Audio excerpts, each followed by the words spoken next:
जय श्री राम, जय शनिदेव। आशा करता हूँ आप सब कुशल मंगल होंगे।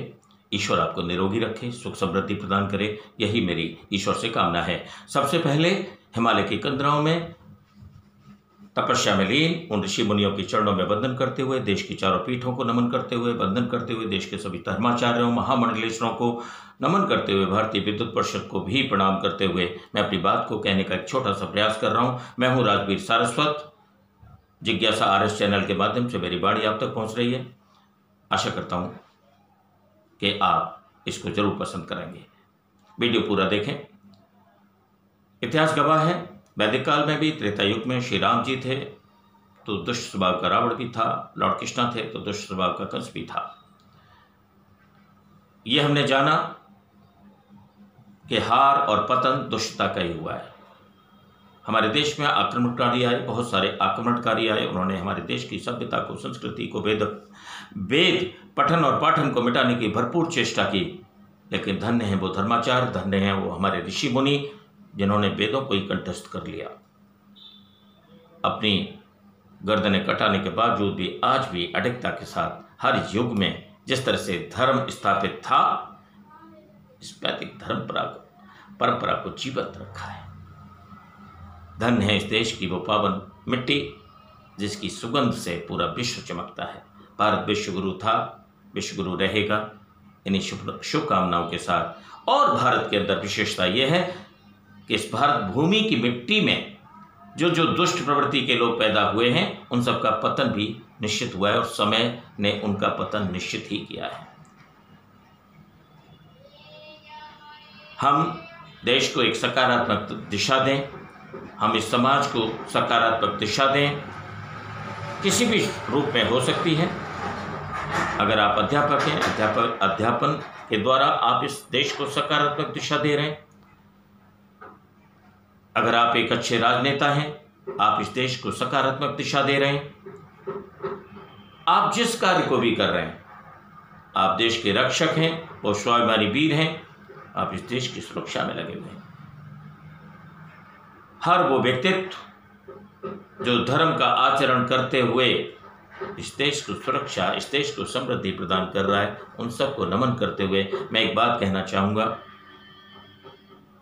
मेरे पास एक कमेंट आया कानपुर से, कोई करौली सरकार है, कि मन्नू भैया का साथ देने के लिए आप इतने उत्सुक क्यों हैं।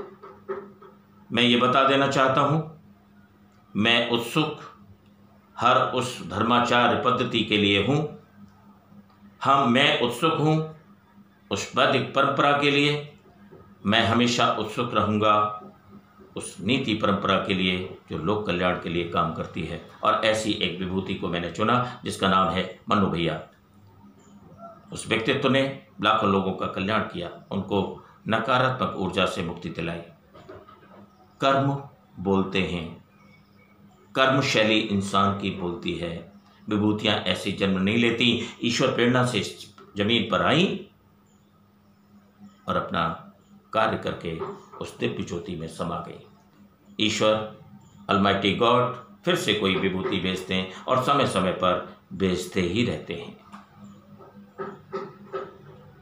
आपने मुझे ये सवाल पूछा, इस सवाल का भाव मैं समझ गया। राजवीर सारस्वत के पूर्वजों ने अपने तपोबल से निधिवन के अंदर वृंदावन में श्री बांके बिहारी लाल को प्रकट कर दिया था। इतना ही आपके लिए काफ़ी है। राजवीर सारस्वत को देश के उन सभी धर्माचार्यों का आशीर्वाद मिला हुआ है। उनके तपोबल की एक किरण भी मुझे छू जाती है तो मैं अपने आप को धन्य समझता हूँ। तपोबल जिन्होंने इकट्ठा किया, उन्हीं में से एक श्रृंखला का नाम है, एक कड़ी का नाम है मन्नू भैया। इस देश के लोक कल्याण में दिन और रात लगातार काम करते हुए उस व्यक्तित्व को, और मैं आपसे भी निवेदन कर रहा हूँ कि ऐसे तपोबल के स्वामियों से आशीर्वाद लेने में आपको कोई गुरेज नहीं होना चाहिए। मैं तो लेता हूँ झोली फैला के, देश के उन ऋषि मुनियों का आशीर्वाद लेने के लिए हमेशा लालायित रहता हूँ, चाहे मुझे उसके लिए कतार में लगना पड़े। मैं उन सभी धर्माचार्यों का आशीर्वाद लेने के लिए हमेशा व्याकुल रहता हूँ। मैं उन महामंडलेश्वरों को नमन करते हुए उनका आशीर्वाद लेने के लिए व्याकुल रहता हूँ। लेकिन आप ऐसा नहीं करेंगे क्योंकि आपका अहंकार आड़े आ रहा है। अकबर के दरबार में तानसेन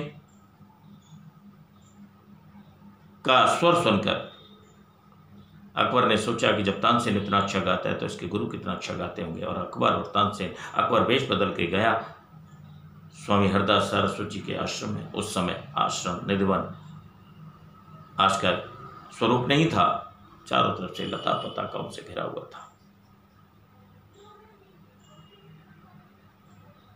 ललिताकार स्वामी हरदास जी से विनय की गई तानसेन के द्वारा कि ये मेरे साथ आए हुए हैं, इनको आपका भजन सुनना है। स्वामी हरदास जी सरस्वती जी को उस समय ज्वर से पीड़ित थे। उन्होंने कहा तानसेन तुम ही सुना दो। तानसेन ने स्वर को जानबूझ करके बिगाड़ना शुरू कर दिया तो सुर सम्राट स्वामी हरदास जी को ज्वर में भी उन्होंने अपनी चद्दर को फेंका और एक पेड़ पर जाकर के वो चद्दर गिरी। पेड़ में थरथराहट आ गई, इतना तपोबल था। उन्होंने भजन सुनाया, अकबर प्रसन्न हुआ। अकबर ने कहा कि मैं आपके आश्रम को और जमीन दे देता हूँ, इसका कुछ मरम्मत करा देता हूँ। स्वामी हरदास सरस्वती ने कहा तानसेन इस अकबर को ले आया, पहचान गए, तपोबल से कौन छुपा है। उन्होंने कहा अच्छा मेरे बिहार घाट का एक कोना टूटा हुआ जाके बनवा। जब अकबर पहुंचा, इतिहास साक्षी है, तो उसने देखा जमुना मैया के उस बिहार घाट पर हीरे माणिकों से जगमग जगमग सारे घाट, सारी सीढ़ियाँ ऐसे ऐसे हीरे जवाहरतों से माणिक्यों से जगमगा रही थी कि अकबर को मूर्छा आते आते रह गई। अकबर मूर्छित, अर्धमूर्छित हो गया। उसने कहा धन्य है आप, मैं इस बिहार घाट को नहीं बनवा सकता। ऐसे हीरे माणिक्य तो मेरे जगमगाते हुए मेरे खजाने में बने। और नतमस्तक होकर के स्वामी हरदास जी के चरणों में गिर गया। मैं आपको इस बात को समझाना चाहता हूं कि देश की विभूतियों का साथ दें और सच्चे दिल से दें। देश के उन धर्माचार्यों के साथ रहें, देश की धर्म की परंपरा को आप सही रूप से निभाएं।